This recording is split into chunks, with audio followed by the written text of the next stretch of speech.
हरिवरासनं स्वामी विश्वमोहनं हरिदधीश्वरम् आराध्य पादुकम् हरिविमर्दनं स्वामी नित्यनर्तनं हरिहरात्मजं स्वामी देवमाश्रये।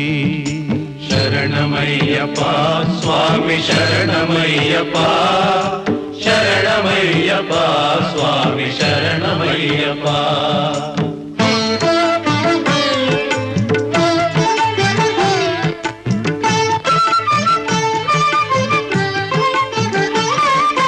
शरणकीर्तनं स्वामी शक्तमानसं भरणलोलुपं स्वामी नर्तनालसम् अरुणभासुरं स्वामी भूतनायकं हरिहरात्मजं स्वामी देवमाश्रये।